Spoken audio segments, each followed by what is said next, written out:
Meus irmãos, bom dia, graças e paz. Vamos abrir a palavra de Deus, meus irmãos. Primeira carta de João, capítulo 5, versículo 16 a 18.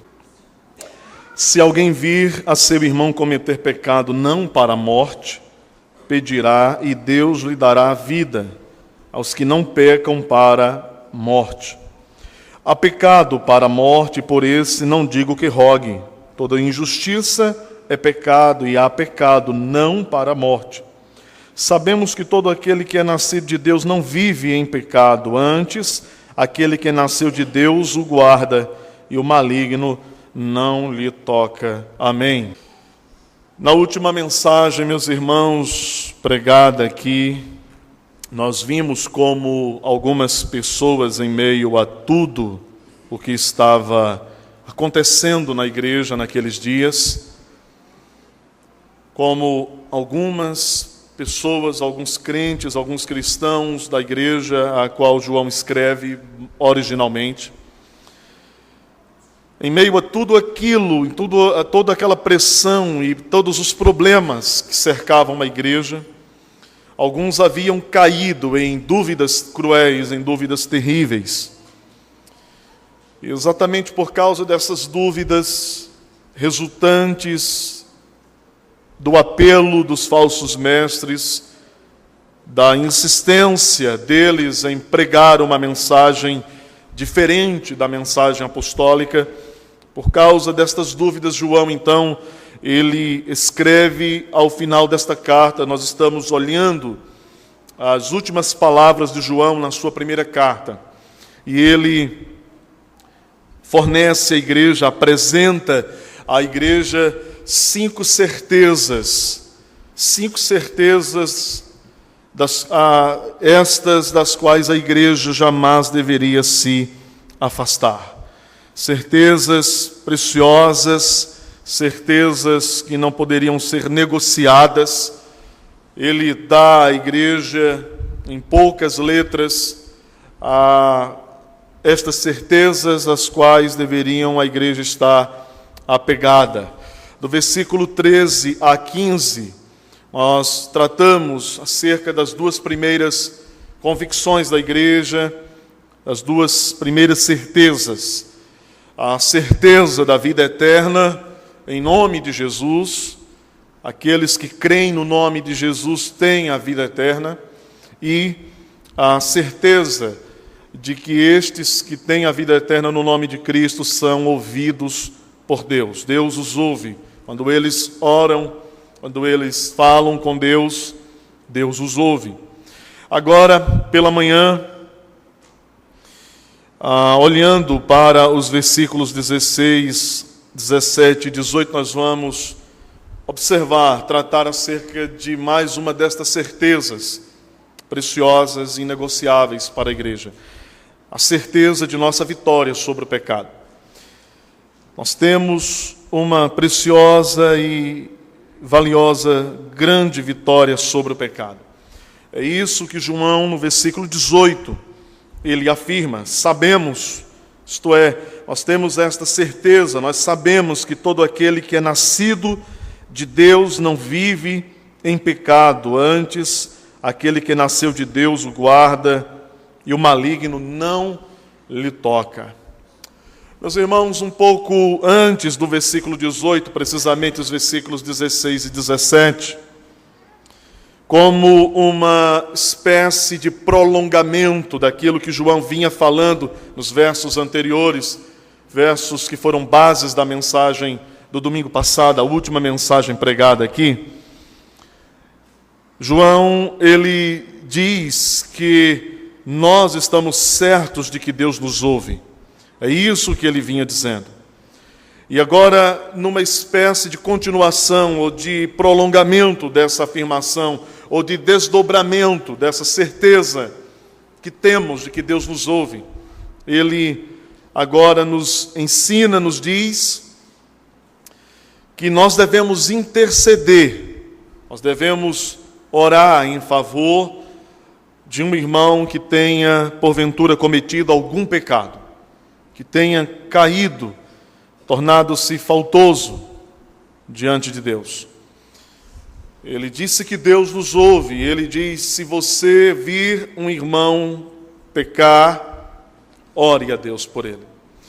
Aqui, meus irmãos, nós temos um daqueles casos em que nos vemos diante de um desafio.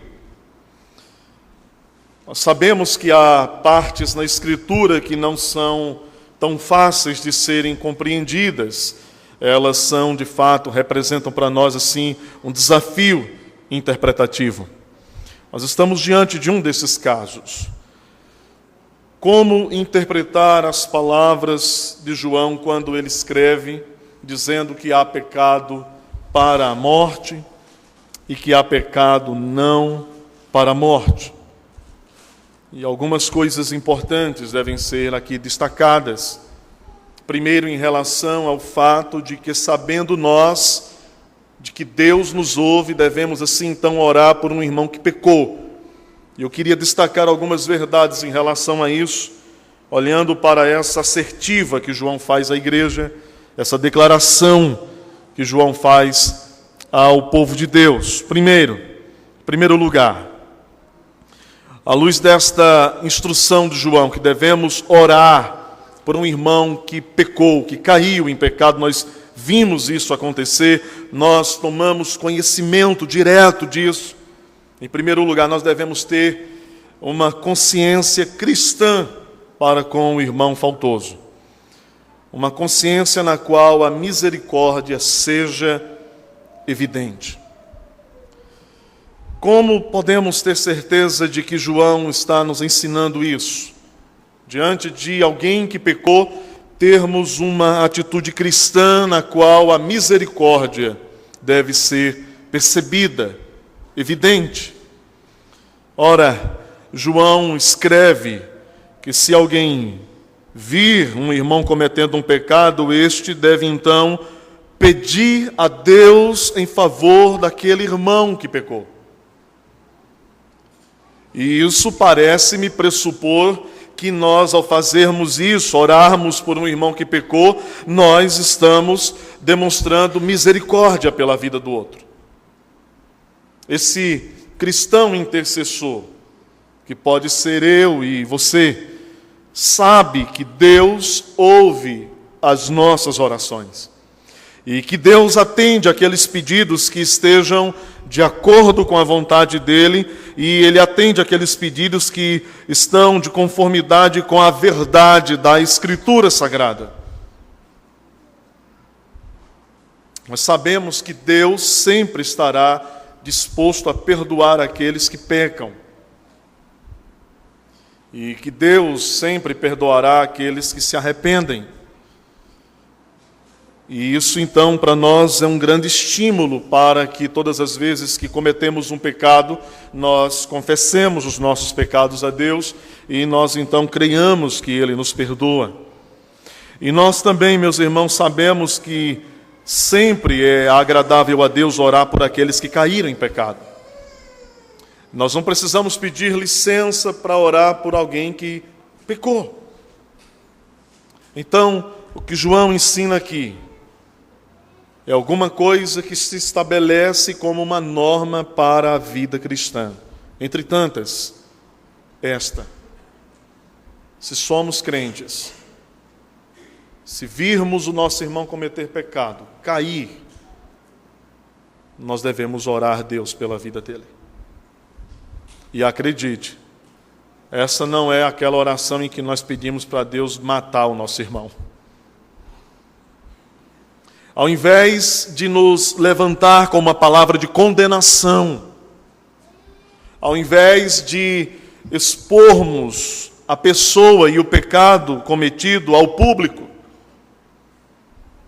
zombarmos de sua queda, de seu fracasso, nós devemos, ao contrário disso, pedir a Deus que perdoe e que fortaleça aquele irmão caído. E esse me parece ser um modo de agir misericordioso.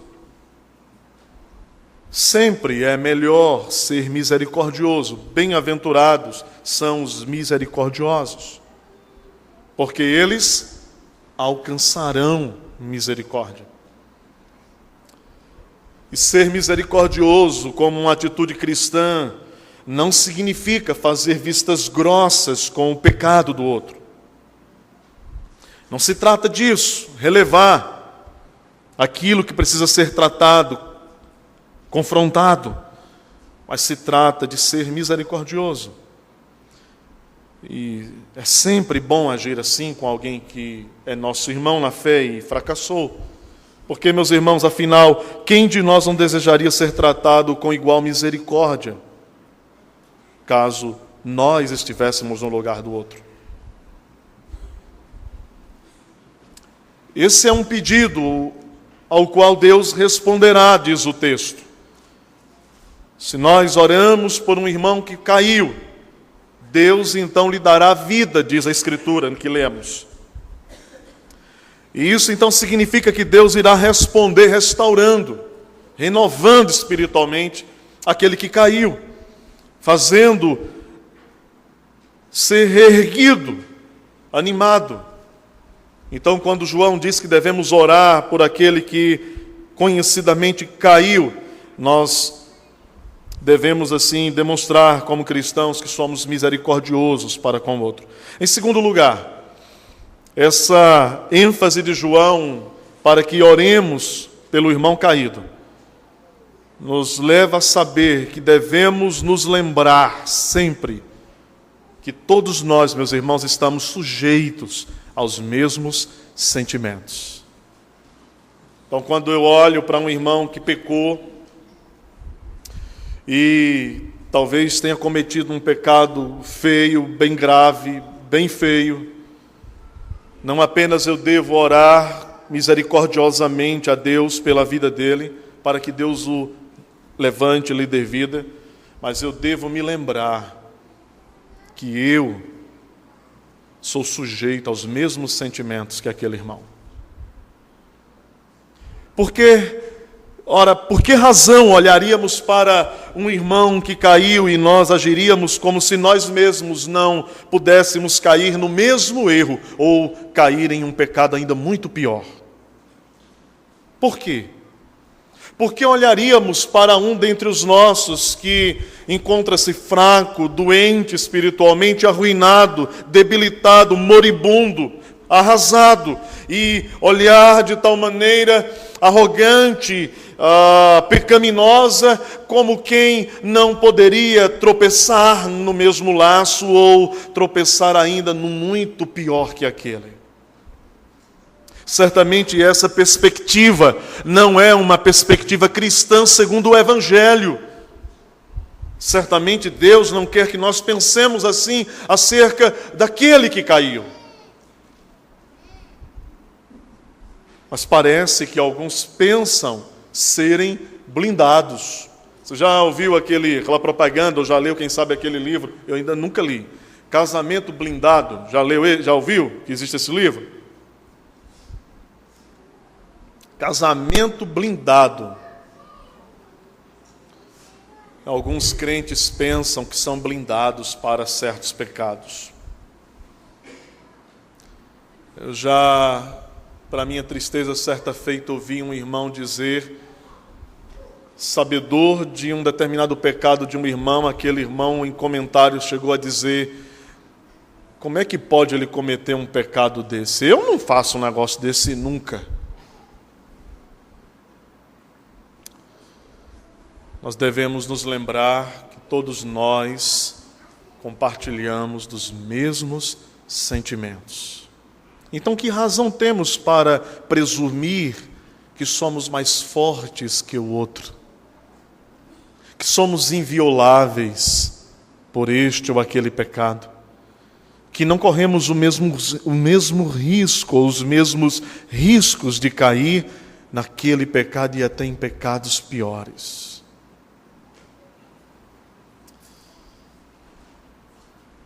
Em sua carta, Tiago, no capítulo 5, versículo 17. Tiago, no capítulo 5, verso 17, ele está falando acerca do profeta Elias. Ele vem falando sobre orar, sobre oração, sobre orar por um irmão enfermo e o Senhor lhe restaurará a vida. E Tiago, então, um pouco à frente, no verso 17, falando sobre o grande profeta Elias, o destacável, notável profeta Elias, ele diz o seguinte: Elias era homem semelhante a nós, sujeito aos mesmos sentimentos. Elias. E se nós voltarmos um pouco para o livro de Atos dos Apóstolos, precisamente no capítulo 14 e no versículo 15, Atos 14, parte do capítulo 14, narra quando Paulo e Barnabé pisaram seus pés em Listra, em uma de suas viagens missionárias. E quando chegou ali em Listra, eles se depararam com um homem que era paralítico desde o nascimento, um homem aleijado de nascença. E Paulo, pelo poder de Deus, ele mandou que aquele homem andasse. Diz a Escritura Sagrada que ele se pôs a andar, a glorificar a Deus. E por causa dessa ação de Deus na vida de Paulo e Barnabé naquele lugar, um lugar de idólatras, de gente que não conhecia Deus, de gente desviada da verdade, longe da verdade. Então, por causa daquele grande milagre, o povo começou a gritar que Paulo e Barnabé eram deuses que haviam descido dos céus à terra. Eles disseram: os deuses baixaram até nós. E não muito, os sacerdotes daqueles deuses começaram a trazer touros e grinaldas e começaram numa espécie de culto adorativo a Paulo e a Barnabé, ao qual, diante daquilo, Paulo e Barnabé, eles se opuseram. E eles disseram, eles bradaram: senhores, por que fazeis isto? Por que vocês estão fazendo isso? Nós também somos homens como vós. E veja o que Paulo diz: sujeitos aos mesmos sentimentos. Tanto na carta de Tiago quanto em Atos, a palavra é a mesma, traduzida aqui por sentimentos. E o que nos está sendo dito com isso, meus irmãos, é que todos nós partilhamos da mesma natureza. Todos nós estamos sujeitos aos mesmos desejos, às mesmas paixões. Todos nós podemos tropeçar igualmente. Por isso, a advertência e exortação da Escritura é para aquele que está em pé: cuide para que não caia. Isso, meus irmãos, se levado a sério, essa verdade de que todos nós temos a mesma capacidade de pecar, que todos nós estamos sujeitos aos mesmos sentimentos, todos nós estamos sujeitos às mesmas paixões, se levado seriamente, pode esmagar o nosso orgulho vaidoso, que nos leva a pensar que somos diferentes daqueles que caíram diante de nós, bem diante de nós.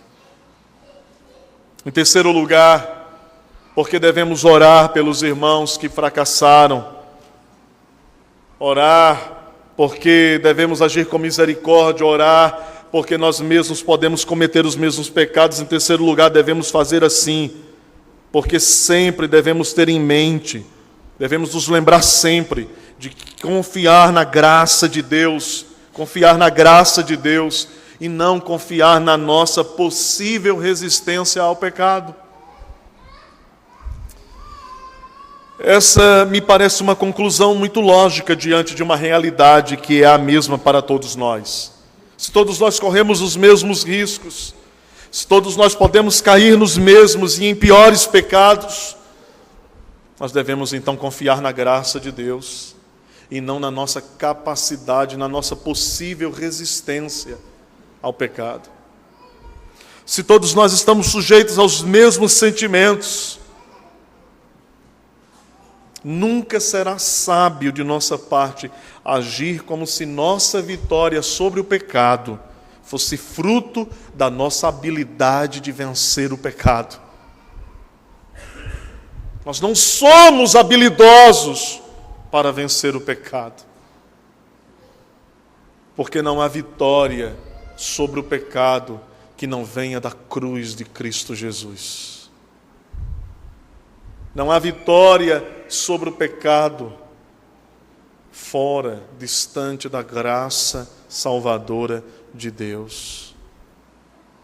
É esta graça que nos capacita. É ela que nos faz vitoriosos por Cristo Jesus. Então devemos confiar na graça de Deus. Assim, meus irmãos, Deus nos ouvirá e Ele perdoará aquele irmão que pecou. Mas observe que o texto diz que existe uma condição para que esta nossa súplica intercessória pela vida daquele irmão que caiu seja então ouvida, atendida pelo Senhor. Há uma condição. O texto diz: aos que não pecam para a morte. Se aquele irmão pecou, se aquele que está entre nós, se aquele que é contado entre o número da igreja, cometeu um pecado, uma transgressão, caiu, está prostrado, se este pecado não é um pecado para a morte, então nós vamos orar, Deus vai nos ouvir, nós vamos orar com misericórdia, nós vamos orar reconhecendo que nós podemos cair no mesmo pecado, nós vamos orar reconhecendo que é somente pela graça de Deus, e Deus então vivificará aquele que caiu, Ele nos responderá. E por que João então coloca esta condição aos que pecam não para a morte? Porque o texto diz, meus irmãos, na sequência, que existe pecado que é para a morte. Por este digo que não ore. E este é um desafio e tanto para nós.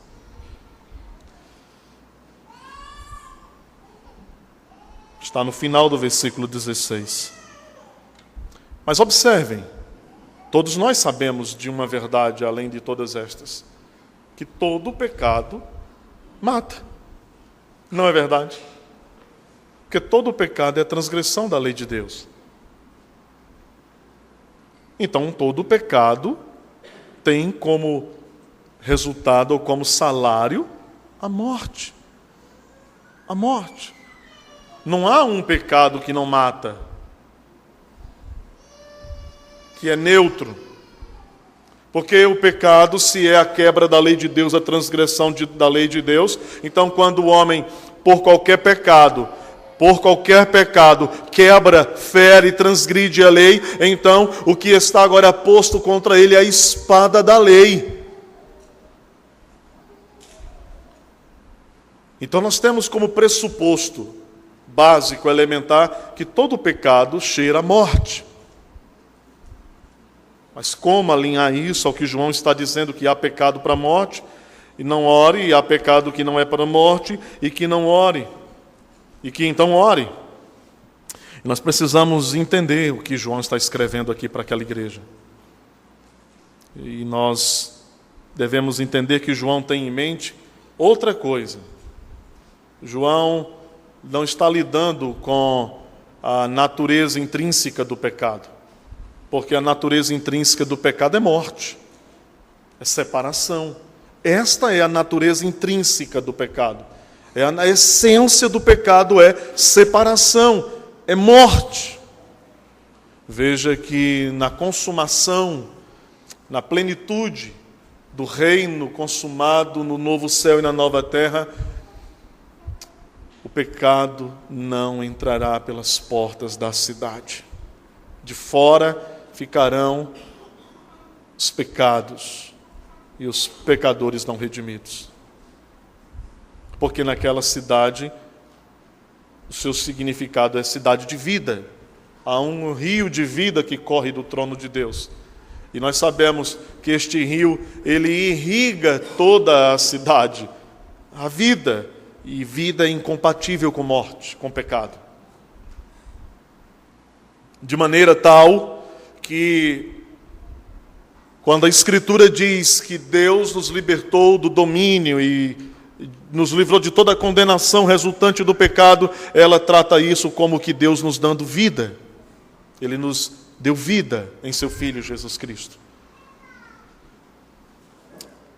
Precisamos entender o que João tem em mente aqui ao falar sobre essa distinção entre pecado que mata, pecado que não mata, e então nós oramos e não oramos. Então me parece claro que João deve ter neste ponto em mente algum pecado específico. Ele não é claro, tão claro. Ele não explica em termos simples que pecado é esse. Mas o contexto da carta parece nos deslocar, nos orientar exatamente numa conclusão. Nós sabemos que João está tratando, em resumo, da verdadeira doutrina que tinha como ponto central a pessoa e a obra de Jesus Cristo. Havia várias doutrinas sendo atacadas pelos falsos mestres. João está falando de várias doutrinas, mas o resumo de toda a verdade que ele está escrevendo, o ponto central, o âmago, a essência, o coração de tudo que ele está falando à igreja, que precisa ser conservado, mantido, nutrido, crido, agarrado-se a ela, é a pessoa e a obra de Jesus Cristo. Tudo que é verdade para João está conectado à pessoa e à obra de Jesus Cristo. Esse é o contexto rápido da carta. Alguns crentes, alguns que eram contados entre o número dos cristãos daquela igreja, estavam cedendo aos falsos mestres. Alguns estavam abandonando a fé, a doutrina apostólica. E eles estavam, em contrapartida, deixando de lado a verdade, abraçando a mentira, deixando de lado o que é certo, abraçando o erro, deixando de lado a palavra apostólica, abraçando ou agarrando-se à palavra dos falsos mestres. E nesse sentido, alguns estavam cometendo então o terrível, gravíssimo pecado de apostasia. Eles estavam abandonando a verdade. Em outra linguagem, ao abandonar a centralidade da fé, eles estavam abraçando as doutrinas gnósticas dos falsos mestres. E então eles estavam traduzindo tudo isso, pisando o Filho de Deus. Apostasia é isso. O abandono deliberado, consciente, racional da centralidade da fé é o pisar o Filho de Deus. Depois de haverem confessado a Cristo, agora estavam negando. Você deve se lembrar de que nos evangelhos Jesus falou sobre um pecado para o qual não há perdão, chamado a blasfêmia do Espírito Santo. E neste sentido, de que valeria orar por alguém que cometeu esse terrível pecado? Não há perdão. De que valeria orar por alguém que conscientemente cometeu este pecado? Meus irmãos, considerando que o Espírito Santo era Ele naqueles dias e ainda o é, quem nos conduz a todas as verdades sobre Jesus Cristo, é Ele, o Espírito de Deus, é o Espírito da verdade, qual João já se referiu, é o Espírito Santo. Não é como o Espírito ou os espíritos que conduzem os falsos mestres. João diz que é o diabo quem conduz eles.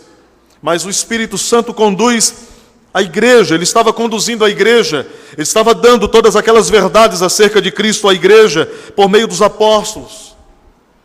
Era ele que, por meio dos apóstolos, estava ensinando e dando à igreja a doutrina da encarnação de Cristo, a doutrina da realidade do pecado, a doutrina de que devemos amar os irmãos, a doutrina de que devemos andar no mundo como justos, filhos de Deus que nasceram de Deus. A rejeição agora a essas verdades, a apostasia dessas verdades, o abandono dessas doutrinas, era, senão, meus irmãos, o público desprezo da pessoa do Espírito Santo. Rejeitar Cristo vindo ao mundo em carne. Ora, Qual foi a declaração do anjo a Maria? Ele é gerado em ti pelo Espírito Santo. Rejeitar estas verdades centrais, quais pilares fundamentais necessários para a igreja, era apostatar da verdadeira e genuína fé, era negar a verdade, era rejeitar o Espírito Santo, era pisar o Filho de Deus, era tratar aquele que é fonte da verdade como aquele que não fala a verdade. Era o público desprezo. E se você puder observar o que diz Hebreus 10, 29, há algo interessantíssimo dito aí. Hebreus 10, 29. Em resumo, o que você tem diante dos seus olhos é que pisar o Filho de Deus é profanar o sangue da aliança. A apostasia é pisar o Filho de Deus, abandonar a fé apostólica em Jesus Cristo e abandonar tudo aquilo que está orbitando em torno deste fundamento.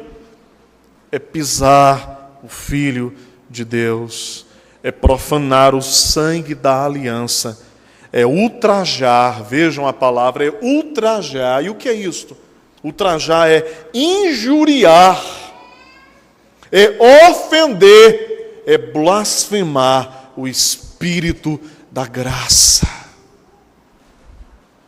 Por isso, Hebreus capítulo 6 diz que alguns que foram iluminados, mas que de modo público, racional, claro, eles apostataram, eles abandonaram a Jesus publicamente, o negaram publicamente, o rejeitaram publicamente. Para estes não há arrependimento, não há volta. Cometeram o pecado para o qual não valem as nossas intercessões. Deus não nos atenderá. Como é grave isso. João está falando disso. E o que acontece aos que assim procedem, meus irmãos? Vejam Hebreus 10, 30 e 31. E claro que o autor aos Hebreus, muito menos João, não está falando de que verdadeiros crentes, que foram verdadeiramente salvos, que foram verdadeiramente regenerados pelo Espírito, que eles podem então cometer este pecado imperdoável para o qual ninguém mais pode orar ou não precisa orar, porque Deus não vai atender, não vai perdoar. Claro que não.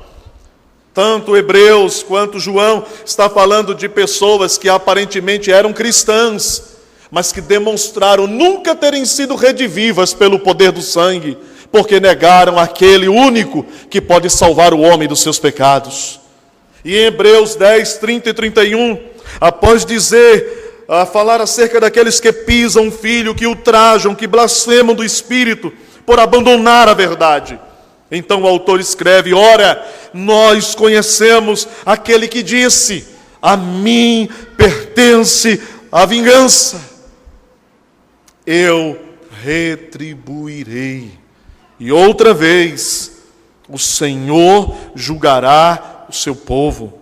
Horrível coisa é cair nas mãos do Deus vivo. Você sabe, Jesus diz uma coisa muito interessante, que aquilo que o Pai me deu é maior. Lembra? Está lá no Evangelho? E das mãos do Pai ninguém arrebata. Estar nas mãos do Pai significa estarmos preservados para toda a eternidade. Cair na mão do Pai significa ser destruído por toda a eternidade. E é isso que o autor está falando. Horrível coisa, horrível, tenebrosa, inexplicavelmente horrível é cair nas mãos do Deus vivo. Essa apostasia da verdadeira doutrina de Cristo não é outra coisa senão essa injúria e essa ofensa contra o Espírito Santo tão terrível, que outra coisa não é senão um pecado para o qual Deus diz que não devemos orar, porque Ele não perdoará, porque este é um pecado para a morte. É assim, meus irmãos, que a Escritura nos ensina. E é aqui onde nossa certeza se estabelece, verso 18. Esta certeza preciosa e inegociável, nós sabemos que todo aquele que é nascido de Deus não vive em pecado. Antes, Deus o guarda, ou seja, em primeiro lugar, isso nos diz que aquele que nasceu de Deus não cometerá o pecado terrível, que é para a morte, pois Deus mesmo o guardará.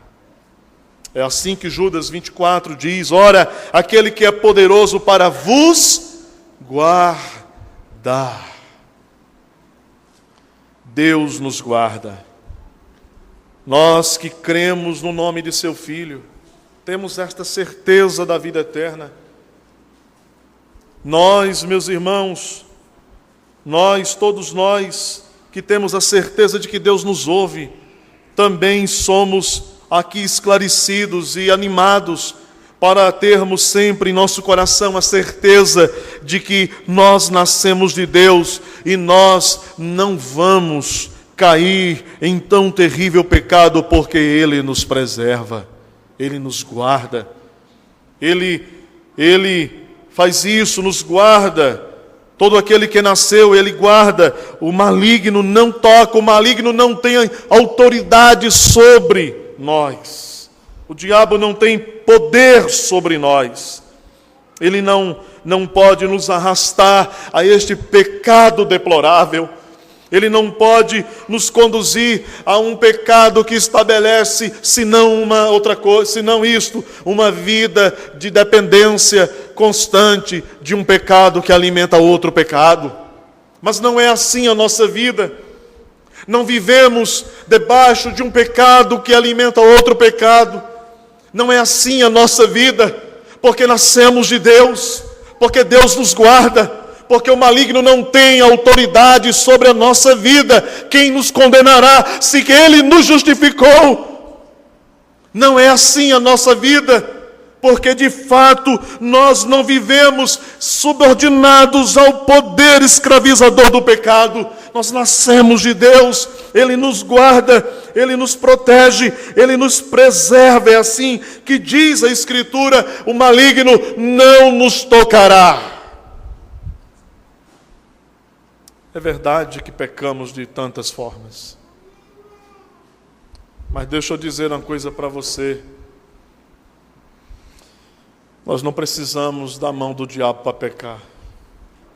E ele sabe disso. Deus sabe disso. Nós pecamos de tantas maneiras. Pecamos de tantas formas.